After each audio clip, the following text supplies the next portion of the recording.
마가복음 10장 23절부터 31절 말씀까지 한 절씩 교독하겠습니다. 예수께서 둘러보시고 제자들에게 이르시되 재물이 있는 자는 하나님의 나라에 들어가기가 심히 어렵도다 하시니 제자들이 그 말씀에 놀라는지라. 예수께서 다시 대답하여 이르시되 얘들아 하나님의 나라에 들어가기가 얼마나 어려운지 낙타가 바늘기로 나가는 것이 부자가 하나님의 나라에 들어가는 것보다 쉬우니라 하시니 제자들이 매우 놀라 서로 말하되 그런즉 누가 구원을 얻을 수 있는가 하니 예수께서 그들을 보시며 이르시되 사람으로는 할 수 없으되 하나님으로는 그렇지 아니하니 하나님으로서는 다 하실 수 있느니라. 베드로가 여짜와 이르되 보소서 우리가 모든 것을 버리고 주를 따랐나이다. 예수께서 이르시되 내가 진실로 너희에게 이르노니 나와 복음을 위하여 집이나 형제나 자매나 어머니나 아버지나 자식이나 전토를 벌인 자는 현세에 있어 집과 형제와 자매와 어머니와 자식과 전토를 100배나 받되 박해를 겸하여 받고 내세 영생을 받지 못할 자가 없느니라.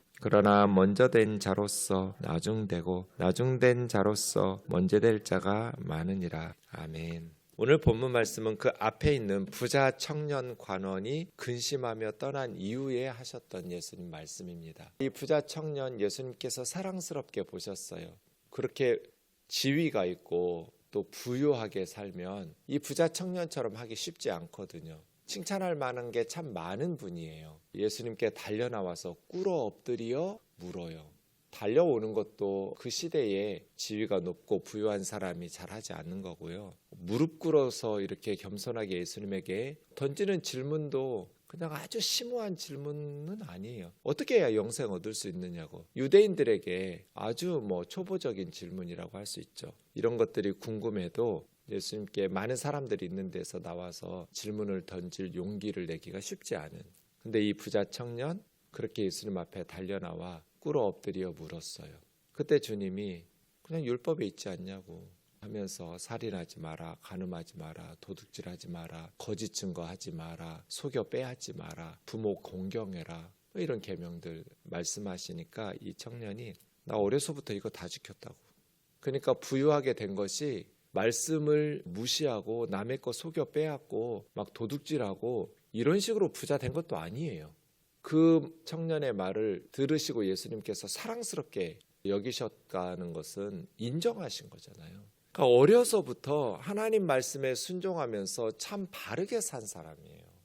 그때 이제 주님께서 한 가지 말씀하시죠. 너 2% 부족하다고. 너한테 부족한 게 있다고. 재물을 팔아서 가난한 사람들에게 나눠주고 와서 나를 따르라고. 부자는 천국에 못 가고 재물이 있으면 하나님 말씀에 불순종하는 건가? 그렇지 않아요. 예수님께서 말씀하신 이 재물은 끝에 말하고 그래서 토지를 말해요. 구약의 율법에 의하면 대지주가 될 수 없어요. 왜냐하면 하나님의 토지법이 희년이 있잖아요. 50년에 한 번씩 원주인에게 돌려주는 게 율법이에요. 50년에 한 번이니까 평생에 한 번 정도겠죠. 그러니까 희년이 되면 50년마다 한 번씩 돌아오는 기쁨의 해가 되면 원래 주인들에게 토지를 돌려주고 부채를 탕감해주고 노예를 해방해줘요. 그래서 다시 리셋되는 거예요. 다른 이렇게 돈이나 재물이나 이런 것들은 이렇게 물려받아서 계속 자녀에게 상속할 수 있지만 토지는, 집이나 토지는 원주인에게 돌려주니까 부채 탕감받고 종살이에서 풀려나고 가족이 모여서 조상들로부터 물려받았던 토지를 가지고 살게 되니까 이제 자식들이 정신만 바짝 차리면 아무리 부모들이 어리석게 살아서 종살이하고 빚 때문에 이렇게 고통스럽게 살았더라도 다시 새롭게 기회를 얻어서 살 수 있는 거죠. 이게 하나님의 토지법이에요. 희년법이죠. 예수님께서 이거 얘기하신 거예요. 너 율법 안 지킨 거 하나 있다. 토지. 잉여 토지죠. 너희 조상들로부터 물려받은 토지 외에 다른 토지는 원주인에게 돌려줘야 되거든요. 희년이 되면. 근데 예수님 시대에 이거 지킨 사람 거의 없었을 거예요. 그랬더니 이 부자 청년이 근심하면서 떠났어요. 그거 하기가 힘든 거죠.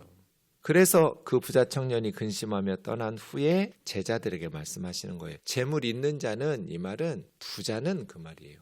부자는 하나님 나라에 들어가기가 심히 어렵다. 그랬더니 제자들이 그 말씀에 놀랐어요. 놀랐다는 것은 자기들 생각하고 달랐기 때문이죠. 그럼 제자들은 어떻게 생각했어요? 부자가 하나님 나라에 들어가기가 좋다, 쉽다 이렇게 생각한 거죠. 왜요? 재물은 하나님께서 그의 바른 신앙과 바른 삶에 대한 보상으로, 복으로 주셨다고 생각하잖아요. 신명기 28장 보세요. 하나님 말씀에 순종하면 들어가도 복을 받고 나가도 복을 받고 떡반죽 그릇이 복을 받고 다 하는 일마다 복을 받는 거잖아요.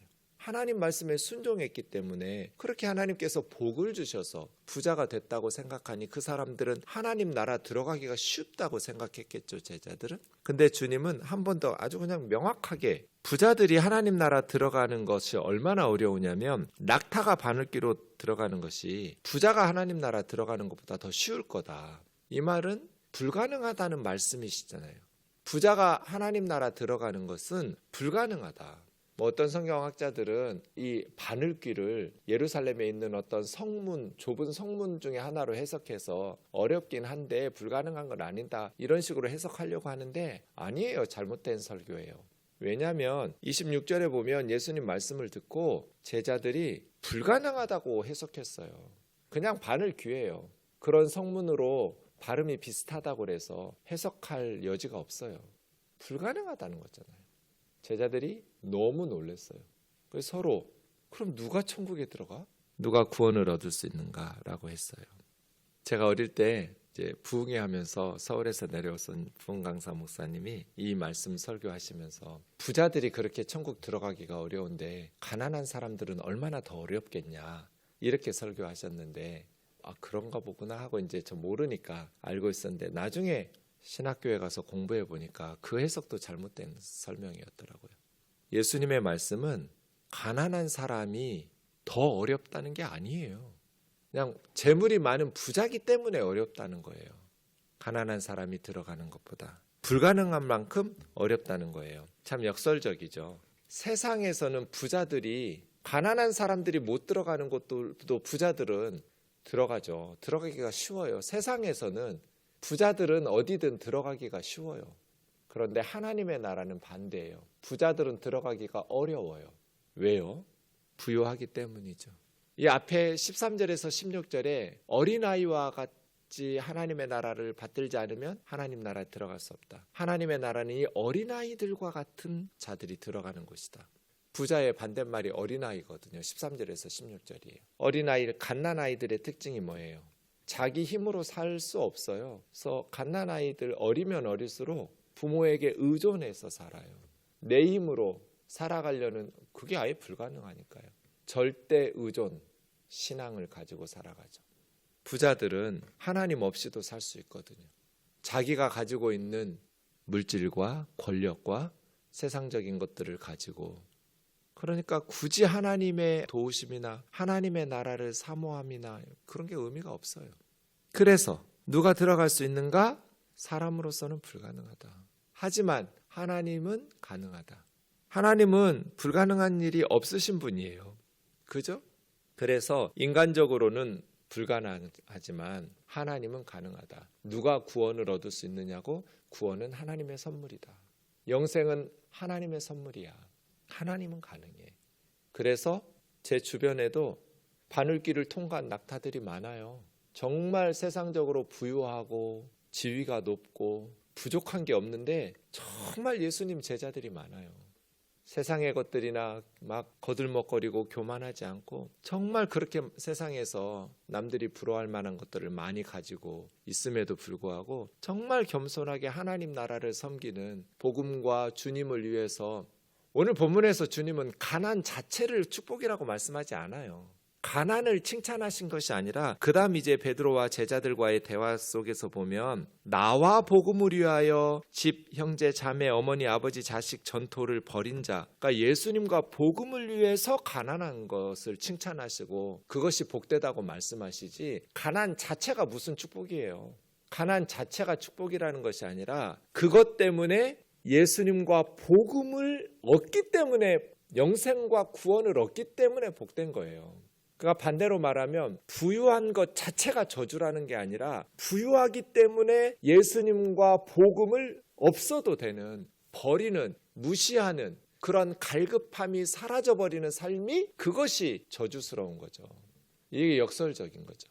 제가 어릴 때 엄청 아팠잖아요. 죽을 뻔한 수술을 2번씩 하고 그냥 테이블 데스 확률이 50%라고 제가 막 기절했다가 의식 막 깨어나고 있는데 전라북도에서는 제일 좋은 병원이 전주 예수병원이거든요. 예수병원 의사들이 몇 시간 동안 저를 검사하더니 결론이 그거였어요. 지금 당장 수술 안 하면 죽는다고. 수술해도 죽을 확률은 50%라고. 사인하라고. 그런 수술들 하고 그 뒤에 다시 재발하고 또 수술하고.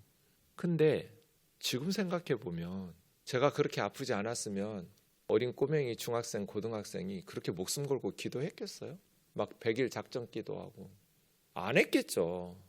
대학 입시 준비도 바쁜데 그때는 학력고사였는데 지금 수능이라고 하지만 고등학생이 대학 입학 시험 준비하기도 바쁜데 그렇게 밤마다 작전기도 하고 막 철야기도 하고 했겠냐고요. 살려달라고 하나님 앞에 찾고 부르짖었겠냐고요. 안 했겠죠. 당연히 가난하니까 위기가 찾아오니까 하나님 앞에 부르짖었고 그렇게 고등학생이 부르짖다 보니까 살아계신 하나님을 만났고 살아계신 하나님을 만나고 보니까 주님을 위해서 하나님의 은혜에 감사하면서 살게 됐고 그럼 뭐가 더 하나님께서 주신 복이에요? 건강하게 사는 것도 복이지만 정말 죽음을 앞둘 만큼 병들고 어려움이 있고 그래서 하나님 앞에 부르짖고 하나님 앞에 도우심을 구하고 그렇게 하나님 만나고 주님의 은혜를 경험하고 주님 말씀하시는 그런 거죠. 가난해서 복 있다가 아니라 나와 복음을 위해서 살기 때문에 복 있다거든요. 부유한 사람들이 왜 하나님 나라 못 들어가는가?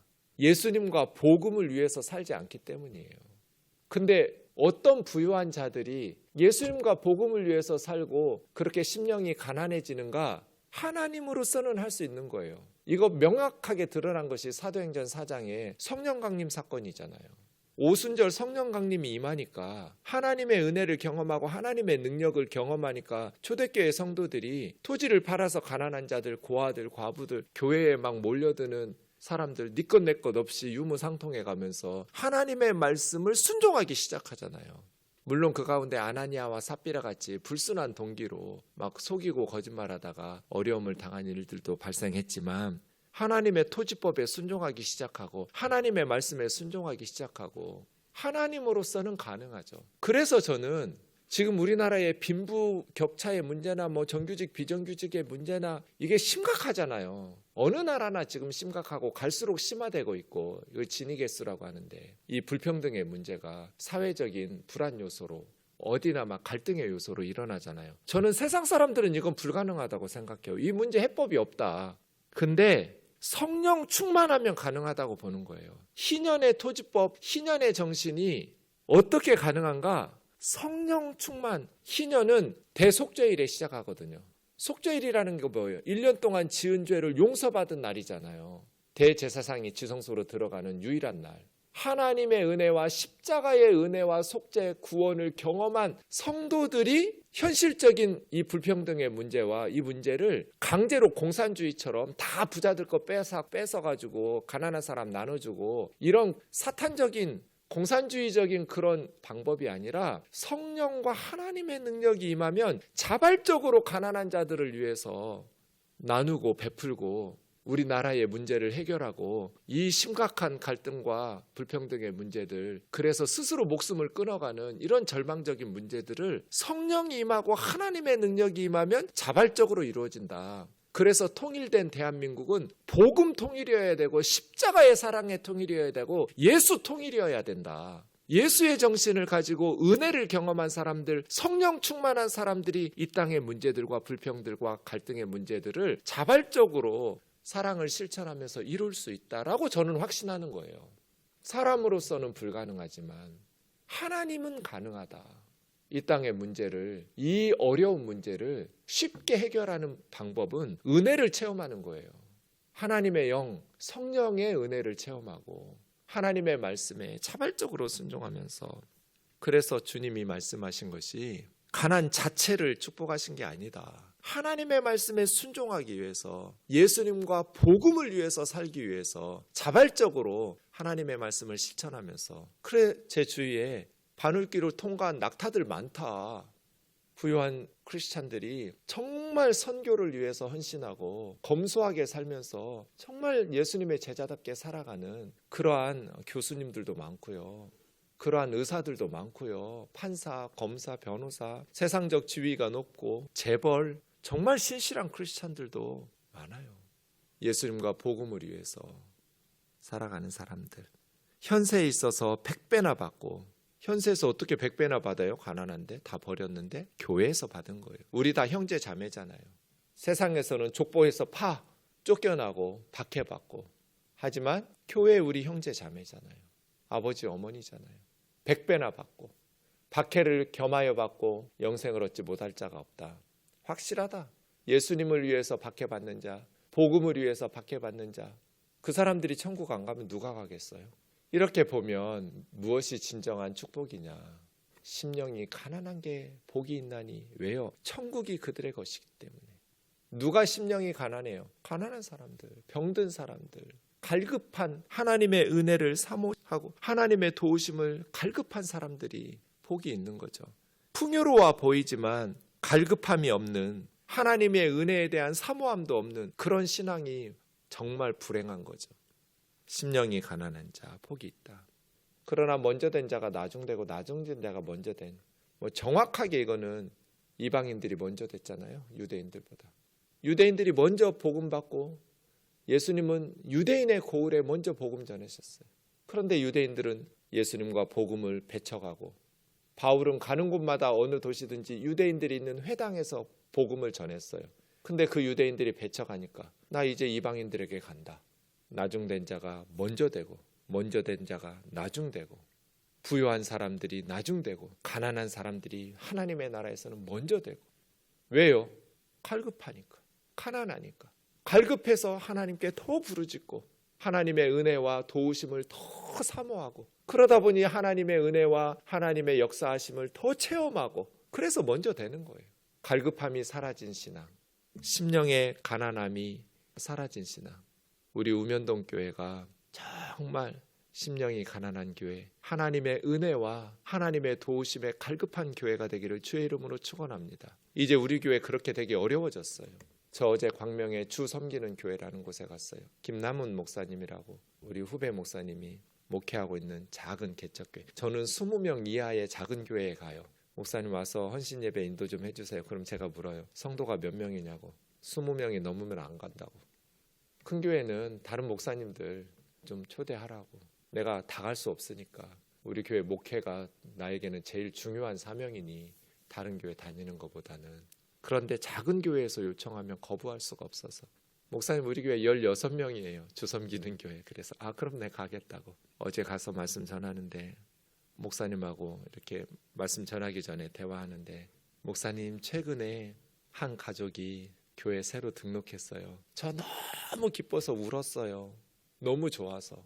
그 말 듣는데 제가 너무 부럽기도 하고, 저도 개척해봐서 알고 그 마음이 어떤 건 줄 알고, 교회가 작을 때 한 성도가 등록하면 막 춤을 추고 기뻐하고 너무 행복해하고, 그 성도 얼굴만 봐도 웃음이 나오고, 새 성도가 와가지고 목사가 울었대잖아요. 너무 좋아가지고. 근데 지금은요, 좋아요. 우면동 교회 새 가족들이 오면 너무 행복해요. 근데 막 눈물 나도록 좋진 않아요. 옛날에 눈물 나도록 좋았거든요. 그래서 제가 이제 우면동 교회는 더 노력해야 된다. 어떤 게 교회예요?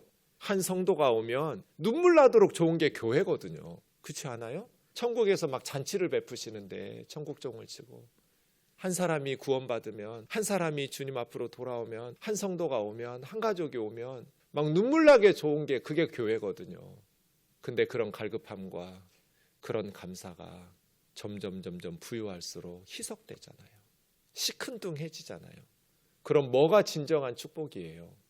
심령이 가난하고 갈급하고 하나님의 은혜에 감사하고 한 영혼이 소중하고, 말로 떠들어대는 게 아니라 정말 그렇게 살아가는 것이 복된 거잖아요. 그래서 우리는 부유해지지 않도록, 이 바늘귀로 들어가지 못하는 낙타 되지 않도록 우면동 교회 조심해야 된다. 기도하겠습니다. 사랑하는 하나님 아버지, 세상에서는 부자들이 어디든 들어가기가 쉽습니다. 그러나 하나님의 나라에서는 부자들은 들어가는 것이 불가능합니다. 하나님의 은혜가 아니면 바늘귀로 낙타는 통과할 수 없기 때문입니다. 예수님과 복음을 위해서 살게 하옵소서. 살든지 죽든지 예수님 위해서 살게 하옵소서. 세상의 부유함 때문에 세상의 건강이나 지위의 권력이나 세상의 지식 때문에 예수님과 복음이 시큰둥해지지 않기를 원합니다. 갈급함이 사라진 신앙, 하나님의 은혜와 도우심을 사모함이 없는 신앙, 그런 배부른 불행한 신앙생활을 하지 않게 하여 주옵소서. 우리에게 주신 고난이, 우리에게 주신 아픔이 하나님의 선물임을 기억하게 하시고 그 풍랑 인하여 더 주님 앞에 가까이 나아가는 복된 성도들이 되게 하여 주옵소서. 우리 우면동 교회가 배부르지 않게 하여 주옵소서. 심령이 가난한 성도들, 애통하며 하나님 앞에 복되다고 말할 수 있는 그러한 영적인 상태로 주님 앞에 항상 겸손히 서게 하여 주옵소서. 예수님의 이름으로 기도하옵나이다. 아멘.